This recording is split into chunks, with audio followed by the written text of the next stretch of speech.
learners, here am I in front of you with my own explanation of the beautiful poem Lines Written in Early Spring by William Wordsworth. William Wordsworth is lovingly called the nature poet. We all know the reason behind that. He always wished to be in the lap of nature, to be with nature. He loved nature so much so that he spent most of his time with nature. The theme of the poem, Lines Written in Early Spring, is nothing but nature. The setting of the poem is a landscape of beauty, a small woodland grove.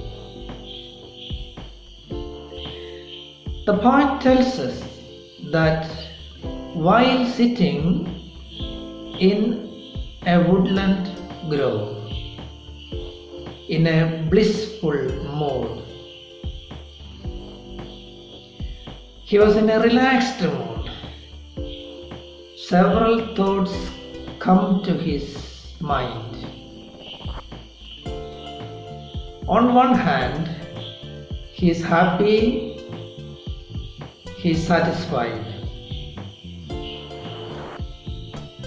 The nature around him gives him immense pleasure, solace, happiness, satisfaction. So that is one mood. On the other hand, he is disturbed with some bad thoughts. So we find a poet with two separate moods. One is of happiness and the other one is of sadness. Feeling a blended feelings, thoughts. The poet reminds us of the beauty of nature and of course the value of appreciating and understanding our Mother Nature. Here is the first stanza and the explanation. I heard 1,000 blended notes, while in a grove I sat reclined, in that sweet mood when pleasant thoughts bring sad thoughts to the mind. We see the poet sitting reclined in a beautiful woodland grove. As he is sitting there, he hears the mellifluous symphony composed by nature. I heard 1,000 blended notes refers to the various sounds that he hears, the sounds of the elements of nature, the creatures both big and small.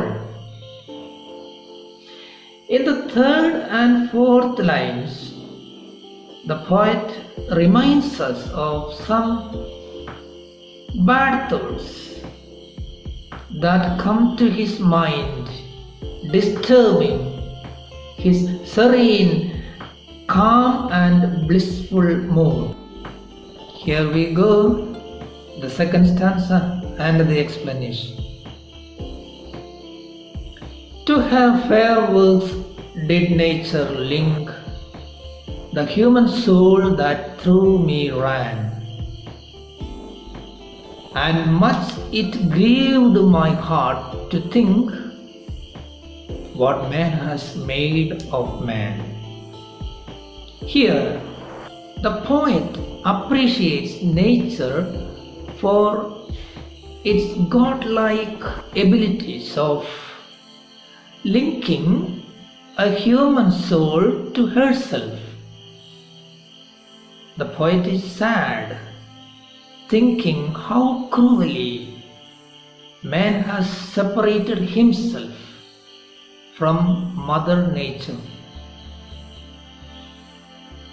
Here, the poet personifies nature, calling nature mother, referring to nature as mother. That is why he says, to her fair words did nature link, connect the human soul that through me ran. In those two lines, we get an example for personification. We know personification is a figure of speech where we find human qualities attributed to some non-living things. Here is the third stanza and its explanation. Through primrose tufts in the green bower, the periwinkle trailed its wreaths, and 'tis my faith that every flower enjoys the air it breathes. The third stanza, we observe nature at its peak with all the splendor and beauty. The poet tells us about the natural growth and development of flowers. The poet finds the flowers enjoying every inch of its existence, living with nature. The poet is highly appreciative of the beauty of nature. He finds happiness in the green bower. The flowers that breathe and enjoy every ounce of air actually takes the poet into a blissful mood. In the stanza, especially in the third and fourth verses, we have personification. We see the flowers endowed with the capability of enjoying and breathing air. There are references to various flowers. Primrose, it is not a familiar flower to us, maybe most of us. Primrose is a flower of pale yellow shade, and periwinkle, it has a purple blue shade, and bower is in fact the cool shady place under a tree. Here we go to the fourth stanza of the poem. The birds around me hopped and played, their thoughts I cannot measure, but the least motion which they made, it seemed a thrill of pleasure. The poet now continues to observe nature. We find a keen observer in William Wordsworth. He describes the birds hopping and playing around him. He says he cannot measure the happiness or thoughts of the birds.